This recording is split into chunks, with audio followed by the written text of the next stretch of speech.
الحمد لله نحمده ونستعينه ونستغفره ونعوذ بالله من شرور أنفسنا ومن سيئات أعمالنا من يهده الله فلا مضل له ومن يضلل فلا هادي له وأشهد أن لا إله إلا الله وحده لا شريك له وأشهد أن محمدا عبده ورسوله يا أيها الذين آمنوا اتقوا الله حق تقاته ولا تموتن إلا وأنتم مسلمون يا أيها الناس اتقوا ربكم الذي خلقكم من نفس واحدة وخلق منها زوجها وبث منهما رجالا كثيرا ونساء واتقوا الله الذي تساءلون به والأرحام إن الله كان عليكم رقيبا يا أيها الذين آمنوا اتقوا الله وقولوا قولا سديدا يصلح لكم أعمالكم ويغفر لكم ذنوبكم ومن يطع الله ورسوله فقد فاز فوزا عظيما أما بعد فإن خير الحديث كتاب الله وخير الهدي هدي محمد صلى الله عليه وسلم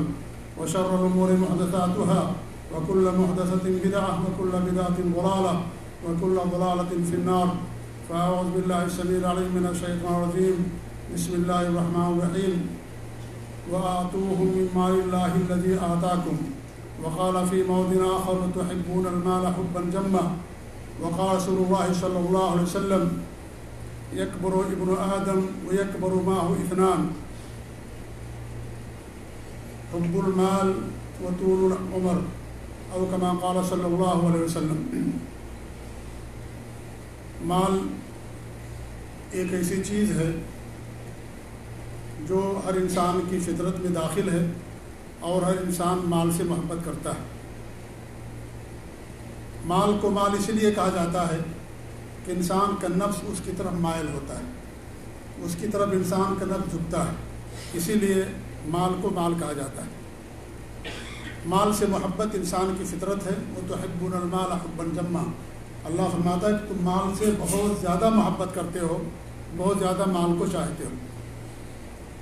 مال انسان کی بنیادی ضرورت ہے. دنیا کے بہت سارے کام یا اکثر کام مال کے بغیر نہیں ہو سکتے. اس لیے مال سے محبت یہ کوئی غلط چیز نہیں ہے, یا مال کمانا اسلام کے اندر غلط چیز نہیں ہے. غلط یہ ہے کہ انسان حرام طریقے سے کمائے اور دین کو بھول جائے, اللہ کو بھول جائے, دنیا کا ہو کر کے رہ جائے, آخرت کی فکر اسے نہ ہو. اس کی زندگی کا مقصد اول و آخر مال اکٹھا کرنا اور یہ قاعدہ بنا لینا کہ ہمارے ہاتھ میں جو آ گیا وہ ہمارا مال ہے. آج یہ قاعدہ لوگوں نے بنا لیا کہ ہمارے ہاتھ میں جو مال آ گیا وہ ہمارا ہے, چاہے وہ حلال طریقے سے ہو, حرام طریقے سے ہو, کسی بھی طریقے سے ہو. تو یہ چیز اسلام کے اندر غلط ہے. اسلام نے جو ضابطہ دیا ہے کہ مال اللہ تعالیٰ کا ہے. وَآتُوهُم مِّن مَّالِ اللَّهِ الَّذِي آتَاكُمْ, اللہ نے تمہیں جو مال دیا ہے اس مال کو ان کو دو. کن کو؟ غریبوں کو دو. یہ اللہ تعالیٰ کا مال. جیسے صحت, زندگی, موت اور ساری چیزیں اللہ رب العالمین کی طرف سے اللہ نے دے رکھی ہیں, ایسے مال بھی اللہ تعالیٰ کا مال. وَلِلَّهِ خَزَائِنُ السَّمَاوَاتِ وَالْأَرْضِ, اللہ ہی کے پاس آسمان اور زمینوں کے خزانے, سارے خزانوں کو مالک اللہ رب العالمین. تو مال بھی حقیقت میں اللہ تعالیٰ ہی کا ہے, ہمارا مال وہ نہیں ہے. ہم صرف اس کو تقسیم کرنے والے, اس کو لوگوں کے درمیان بانٹنے والے ہیں. یہ مال اللہ رب العالمین جس کو چاہتا ہے اسے عطا فرماتا ہے. یہ مال اللہ رب العالمین کا مال ہے. اللہ نے انسان کو دیا ہے لیکن حقیقت میں اس کا مالک اللہ رب العالمین ہے. ہم مالک اس کے ہیں وقتی طور پر, اور انسان کا مال وہ ہے جو انسان کھا لیا, پہن لیا اور جو اس نے آگے بھیج دیا اللہ کی راہ میں, وہ اصل اس کا مال. جو مال چھوڑ کر کے بنتا جائے گا وہ مال انسان کا نہیں ہے, وہ مال تو اس کے ورثہ کا ہے. لیکن ہمیں سب سے زیادہ اس مال کی فکر ہوتی ہے جس مال کے حقیقت میں ہم مالک نہیں ہیں. جس مال کے ہم حقیقت میں مالک نہیں ہیں ہمیں اس مال کی زیادہ فکر ہوتی ہے. وہ مال جو ہمارا حقیقی مال ہے اس مال کی ہمارے پاس فکر نہیں ہوتی. ہمارا حقیقی مال کیا ہے؟ جو مال ہم نے اللہ کی راہ میں خرچ کر دیا. حضرت عائشہ رضی اللہ عنہا فرماتی ہیں کہ ایک بکری ذبح کی گئی تو بکری کا سارا حصہ لوگوں میں تقسیم کر دیا گیا. تو آپ نے پوچھا کیا بچا ہے؟ تو کہا انہوں نے اگلی ران بچی ہے. تو ماں نبی نے کہا کہ نہیں, اگلی ران نہیں بچی ہے, جو تم نے دے دیا ہے وہ بچا ہے. اصل وہ مال بچا ہے جو تم نے دے دیا اللہ کی راہ میں غریبوں میں خرچہ کر دیا, وہ اصل مال اللہ نے بچا کر کے رکھا ہے. تو مال اللہ رب العالمین کا ہے. جو ہم بھیجیں گے اللہ کے لیے ہمارا حقیقی مال وہی ہے. آنکھ بند ہوگی ہمارا مال ہمارے ورثہ کا ہو جائے گا. انسان موت کے بستر پر ہے, اس مال کے اندر اگر تصرف کرنا چاہے زیادہ نہیں کر سکتا. 1/3 مال سے زیادہ کسی کو وصیت نہیں کر سکتا, کیونکہ اب مال اس کے قبضے سے نکل چکا ہے, اب مال دوسرے کے قبضے میں آنے والا. تو ہم اس مال کے لیے زیادہ فکر مند رہتے ہیں جو مال ہم چھوڑ کر کے جانے والے. اور بڑی عجیب بات ہے کہ اس مال کے وارث تو ہم نہیں رہیں گے, لیکن حساب ہمیں دینا پڑے گا. ہم نے کہاں سے کمایا, اس کو کیسے خرچ کیا. جو مال چھوڑ کر کے ہم جائیں گے وہ ہمارا مال نہیں ہے, لیکن اس مال کا حساب ہم کو اللہ کے ہاں دینا ہے. یعنی کس قدر ہمارے لیے درس ہے, اس کے اندر عبرت اور نصیحت ہے کہ انسان دوسروں کے لیے, اپنی اولاد کے لیے اور اس طریقے سے چھوڑ کر کے جانے کے لیے کس قدر وہ یعنی حرام کماتا ہے اور کس قدر اس کے لیے تگود اور محنت کرتا ہے, جبکہ حقیقت میں مال اس کا نہیں. مال اللہ تعالیٰ کا دیا ہوا ہوتا ہے, اللہ تعالیٰ کا فضل ہے. اور اللہ رب العالمین نے مال کے بارے میں بیان کیا حدیث کے اندر کہ مال کے بارے میں 2 سوال کیا جائے گا. اللہ کے رسول صلی اللہ علیہ وسلم کی حدیث ہے, کسی بندے قدم اس وقت نہیں ہلے گا جب تک کہ اسے 4 چیزوں کے بارے میں سوال نہ کیا جائے. اس کی عمر کے بارے میں, کہاں عمر اس نے خرچ کیا, اور مال کے بارے میں مال کہاں سے کمایا اور کہاں خرچ کیا, اور علم کے بارے میں جو اس نے حاصل کیا اس پر عمل کیا کہ نہیں کیا, اور اس کے جسم اور جوانی کے بارے میں کہ اس نے کس طریقے سے اپنی جوانی گزاری اور جسم کو کس طریقے اس نے پالا پوسا اور بڑا کیا, حرام کھایا حلال کھایا کس طریقے سے گزاری. یہ سوال اللہ تعالیٰ قیامت کے دن کسی بھی ہر بندے سے کرے گا, اور یہ سوال سب سے کیے جائیں گے. آپ غور کیجئے, مال کے بارے میں 2 سوال ہوگا. مال انسان نے کیسے کمایا اور کہاں خرچ کیا. اگر ایک انسان مال حلال طریقے سے کماتا ہے لیکن حرام طریقے میں خرچ کرتا ہے, یہ بھی حرام اور ناجائز ہے. اللہ تعالیٰ کے ہم سے جواب دہ ہونا پڑے گا. حلال طریقے سے کمانا, حلال جگہوں پر انسان کو مال کو خرچ کرنا. مال اللہ تعالیٰ کا ہے, اللہ نے جہاں بتایا وہیں خرچ کرنا ہے. اگر کوئی آپ کے پاس کوئی بطور امانت کوئی چیز رکھے بطور امانت, تو جس طریقے سے وہ کہے گا آدمی کو اسی طریقے سے اس کے اوپر عمل کرنا ہے. اس نے آپ کے پاس مال رکھا, کہا یہ آدمی کو فلاں آدمی کو دے گا, یہ فلاں آدمی کو اتنا دینا ہے, فلاں جگہ پہ اتنا دینا ہے.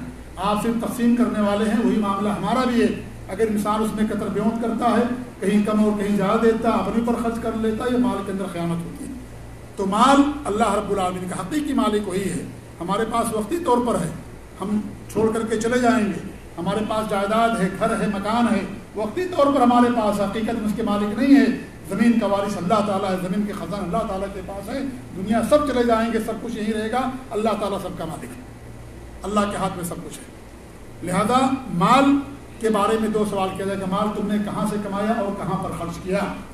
حلال طریقے سے کمانا اور ہر جگہوں پر خرچ کرنا. اللہ کے رسول صلی اللہ علیہ وسلم کی حدیث ہے کہ جیسے جیسے انسان بڑا ہوتا ہے ایسے ایسے اس کی 2 چیزیں بڑی ہوتی ہیں. ایک تو اس کی مال کی محبت اور بڑھتی ہے. جیسے جیسے انسان کی عمر بڑھتی ہے ایسے ایسی مال کی محبت بھی اس کے اندر زیادہ سے زیادہ آتی جاتی ہے, اور ساتھ ہی ساتھ اس کی آرزوئیں بڑھتی رہتی ہیں. اس کی عمر بڑھتی ہے, اس کی آرزوئیں بھی بڑھتی ہیں. اس کے ساتھ ساتھ عمر بڑی ہوتی ہے, آرزوئیں بڑھتی ہیں. عمر چھوٹی ہے, انسان کے پاس آرزوئیں بھی چھوٹی رہتی ہیں. لیکن جو عمر بڑھتی ہے, انسان بڑھاپا پہ پہنچتا ہے, اس کے پاس بہت زیادہ آرزوئیں ہوتی ہیں. بیٹے کے لیے, بھتیجوں اولاد جو ہے, بیٹی کے لیے, پوتے کے لیے, نواسے کے لیے, سب کے لیے آرزوئیں. انسان ایک رہتا ہے, ایک آرزو اس کے پاس رہتی ہے. جتنے زیادہ اس کی ضرورت بڑھتی ہے اس کی آرزوئیں بڑھتی رہتی ہے, اور اس کا مال کے تعلق سے محبت بھی بڑھتا رہتا ہے. یہ صحیح بخاری کے روایت اللہ کے رسول صلی اللہ علیہ وسلم صادق مصدوق ہیں کہ آپ نے فرمایا جب انسان بڑا ہوتا ہے جیسے جیسے اس کے ساتھ 2 چیزیں بڑی ہوتی رہتی ہیں. انسان کی مال کی محبت بڑھتی رہتی ہے. اور ایک حدیث میں آپ فرماتے ہیں کہ اگر کسی شخص کو 1 وادی بھر کر کے سامان دے دیا جائے مال سونے کا, تو بھی اس کا پیٹ نہیں بھرے گا. کہے گا ہمارے پاس دوسری وادی چاہیے. دوسری وادی بھی اس کو دے دی جائے, کہے گا تیسری وادی چاہیے. لا یملو ابن آدم الا الجوف الا التراب. آدمی کے لا یملو جوف ابن آدم الا التراب, آدمی کے پیٹ کو مٹی ہی بھر سکتی ہے, اور کوئی چیز نہیں بھر سکتی ہے. وَيَتُوبُ اللَّهُ مَن تَابَ عَلَيْهِ, اور اللہ تعالیٰ اس کی توبہ قبول کرتا ہے جو انسان توبہ کرتا ہے. تو انسان کی آرزو کبھی مکمل نہیں ہو سکتی. دنیا کا سب سے جو مالدار انسان ہے, آپ اس سے بھی پوچھو گے تو کہے گا کہ ہمیں اور مال چاہیے. لگا ہوا محنت کر رہا ہے, تگ و دو کر رہا ہے, کمپنی پر کمپنی بناتے جاتا, مال پر مال کماتے جاتا, دنیا کا سب سے مالدار انسان ہے, لیکن کبھی اس کی آرزو مکمل نہیں ہے. موت اور پیٹ، جب انسان مر جائے گا ختم، اور مٹی ہی انسان کے پیٹ کو بھر سکتی ہے۔ تو میرے بھائیو، مال اسلام کے اندر غلط نہیں ہے۔ مال کے بغیر بہت سارا کام، بلکہ اکثر کام نہیں ہوگا۔ آپ کو مسجد بنانا مال کی ضرورت ہے، مدرسہ بنانا مال کی ضرورت ہے، غریبوں کی مدد کرنا مال کی ضرورت ہے، اور مال چاہیے انسان کے لیے، انسان کی زندگی کی بنیادی ضرورت ہے مال۔ لیکن مال کو اللہ رب العالمین نے شکر بے مہار کے طریقے سے نہیں چھوڑ دیا۔ اس کے اصول اور ضابطے بیان کیے ہیں کہ آدمی کو مال حلال طریقے سے کمانا ہے اور حلال جگہوں پر اس کو خرچ کرنا ہے۔ اگر حرام جگہ پر خرچ کرتا ہے مال کو، صحیح طریقے سے کماتا ہے، وہ بھی غلط ہے، اللہ تعالیٰ کے ہاں جواب دہ ہونا پڑے گا۔ آج ہمارے ہاں بہت سارے طریقے رائج ہیں کہ انسان غلط طریقے سے مال کماتا ہے۔ رشوت ہے، انسان رشوت لیتا ہے، سود انسان کھاتا ہے، پیسہ انسان رکھ دیتا ہے بینکوں کے اندر، فکس ڈپوزٹ کر کے رکھتا ہے، ہر مہینے اس کو پیسہ ملتا ہے اور اسی پیسے پر گزارا کرتا ہے۔ یہ کیا ہے؟ یہ بھی حرام ہے شریعت کے اندر، سود لینا۔ اللہ کے رسول کے حدیث سے جو ہے معمولی سود اپنی ماں کے ساتھ مکالمہ سے بھی زیادہ بڑا برا ہوتا ہے۔ معمولی سود بھی اتنا سخت جرم ہے شریعت کے اندر، سود لینا۔ اللہ اور اس کے رسول سے جنگ کا اعلان ہے یہ سود لینا۔ آج ہمارے معاشرے کے اندر کثرت سے چیز رہا ہے کہ لوگ سودی کاروبار کرتے ہیں، سود پر لون لیتے ہیں، قرض لیتے ہیں بینکوں سے، لوگوں سے، گھر بنانے کے لیے۔ ہمارے پڑوسی گھر اچھا ہے، ہمارا بھی گھر اچھا چاہیے، جا کر کے بینک سے ہم سود پر قرض لیتے ہیں۔ ہمارے بھائی کے پاس گاڑی ہے، ہمیں بھی گاڑی چاہیے، بیوی تانا دے رہی ہے، تمہارا بھائی اتنا آگے نکل گیا، تم پیچھے ہو، جاؤ، ہمیں بھی گاڑی چاہیے، ہمیں ان کے برابر چلنا، پیچھے نہیں رہ سکتے۔ جا کر کے انسان سود پر جو ہے کیا نام ہے، گاڑی نکالتا ہے اور سود پر پیسے لیتا اور گھر بناتا، مکان بناتا ہے۔ اللہ تعالیٰ برکت چھین لیتا ہے، وہ مال برباد ہو جاتا ہے جس مال کے اندر جو مال حلال طریقے سے نہیں ہوتا۔ اللہ تعالیٰ دعا بھی قبول نہیں فرماتا جو انسان حلال طریقے سے کماتا ہے اور حلال مال سے اس کی پرورش ہوتی ہے، اللہ تعالیٰ اس کی دعا کو بھی نہیں قبول فرماتا ہے۔ تو مال حرام بہت سنگین جرم ہے۔ رشوت لینا، سود لینا، ڈکیتی کرنا، چوری کرنا، مال چرا لینا۔ آپ کو کوئی ذمہ داری ملی ہے کسی کمپنی کے اندر اور انسان غلط طریقے سے مال کو اپنے جیب میں رکھ لیتا ہے، غلط طریقہ بناتا اس کے لیے، غلط طریقہ۔ آپ ذمہ دار ہیں جو ہے کمپنی کے سامانوں کے، انسان سامان چوری چھپے جا کر کے باہر بیچ دیتا ہے۔ کیا ہے یہ؟ حرام ہے۔ یہ ذمہ داری ہے آپ کی کہ آپ اس کی امانت داری کریں، آپ حفاظت کریں مال کی، آپ کو اس پر تنخواہ ملتی ہے۔ لوگ گاڑیاں بیچ کر کے چلے جاتے ہیں اور اس طریقے سے ناجائز طریقے سے مال کماتے ہیں۔ جوا اور لاٹری تو کیمپوں کے اندر بہت عام ہے، بہت عام ہے۔ انشاءاللہ کبھی موقع ملے گا جس کے نقصانات ہیں جوا اور لاٹری کے، اس پر انشاءاللہ خطبہ دینے کی کوشش کریں گے کہ اس کے کتنے نقصانات ہیں، اور آج کس قدر کیمپوں کے اندر انسان جو ہے چند منٹوں کے اندر مالدار بننا چاہتا ہے، وہی اس کی خواہش اسے حرام طریقے تک لے جاتی ہے۔ انسان خیانت کرتا ہے، آپ نے کسی کو قرضہ دیا، واپس نہیں کیا اس نے آپ کا، وہ بھی خیانت ہے۔ کتنے لوگ ہوتے ہیں قرضہ لیتے اس لیے کہ ہم نہیں دیں گے، کہتے ہیں ہماری کہیں جان تھوڑی لے لیں گے یہ لوگ، کیا کریں گے، جان تھوڑی لے لیں گے، انسان قرضہ واپس نہیں کرتا۔ جھوٹ بولنا، جھوٹی سرٹیفکیٹ بنانا، آپ کے پاس صلاحیت نہیں ہے، وہ آپ نے جھوٹی سرٹیفکیٹ اپنے ملک سے بنا کر کے لے کر کے آیا کہیں سے، نمبر 2، اور آ کر کے آپ یہاں پر کمپنی میں کام کرتے ہیں۔ غلط ہے یہ سب میرے بھائیوں، یہ حرام ہے شریعت کے اندر، دھوکہ دینا، خیانت کرنا یہ۔ تو آج ہمارے معاشرے کے اندر حرام مال کمانے کے بہت سارے طریقے رائج، بہت زیادہ طریقے رائج کہ انسان صرف مال کمانا چاہتا ہے۔ مال فضیلت کا ذریعہ نہیں ہے، اللہ تعالیٰ کے ہاں دینداری اور تقوی یہ ذریعہ ہے۔ ان اکرمکم عند اللہ اتقاکم۔ ہو سکتا ہے سب سے غریب اور فقیر انسان ہو، وہ اللہ تعالیٰ کے یہاں سب سے زیادہ معزز، سب سے زیادہ مکرم، سب سے فقیر انسان ہے۔ اللہ کا خوف، اللہ تعالیٰ کی سے قربت، دین پر عمل، نبی سے محبت اور اس طریقے دین پر عمل اس کے یہاں ہے۔ اور جس آدمی کے پاس بہت زیادہ پیسہ لیکن مال محبت نہیں، اللہ سے، دین سے دور ہوتا چلا جاتا ہے، ایسے سے کہیں زیادہ اس انسان کا مقام مرتبہ۔ ان اکرمکم عند اللہ اتقاکم۔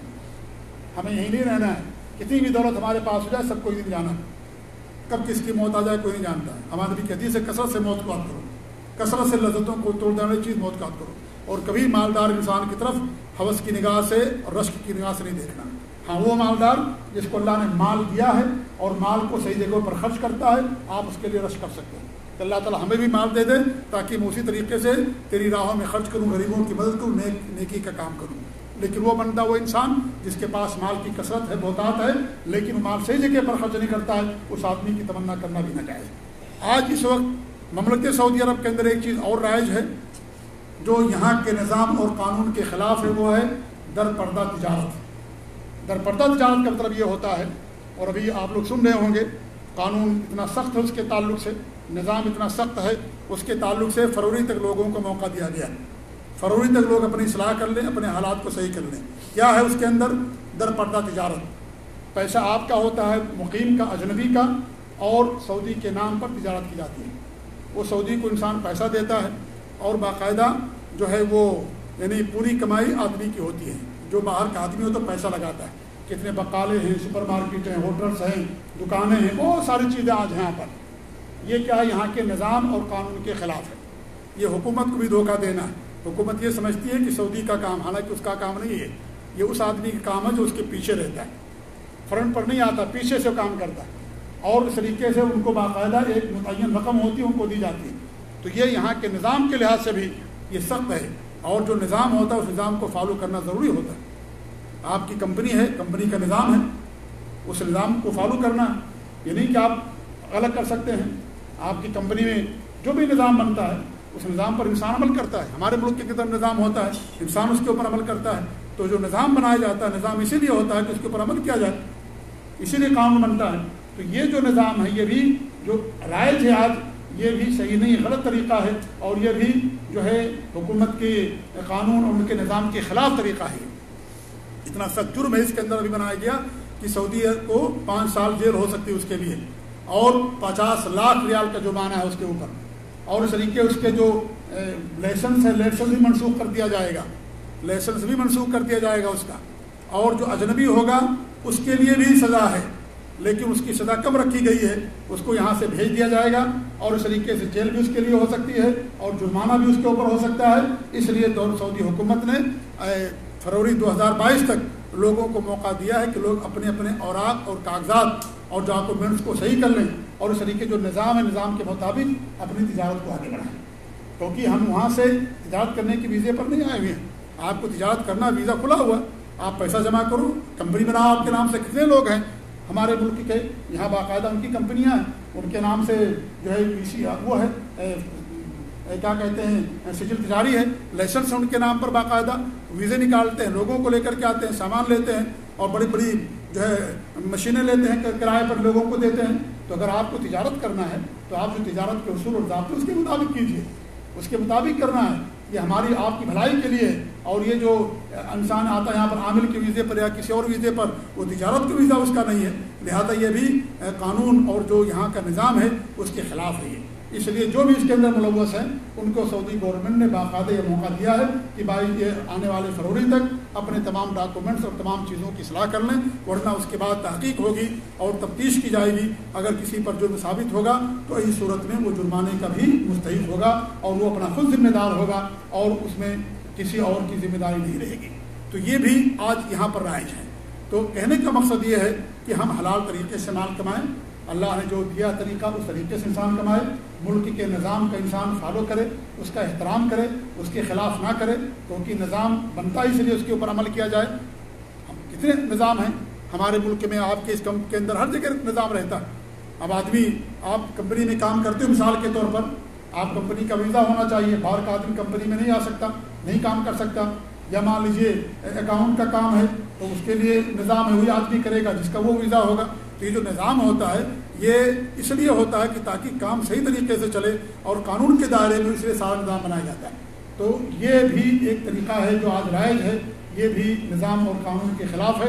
اللہ تعالیٰ سے ہماری یہی دعا کہ اللہ رب العالمین ہمیں رزق حلال عطا فرمائے، اللہ تعالیٰ ہمیں مال حلال عطا فرمائے، اللہ تعالیٰ ہر طرح کی حرام خوری سے اللہ تعالیٰ ہم سب کو محفوظ رکھے، اور اللہ رب العالمین دین پر قائم رکھے اور نبی کی سنت پر قائم رکھے، آمین۔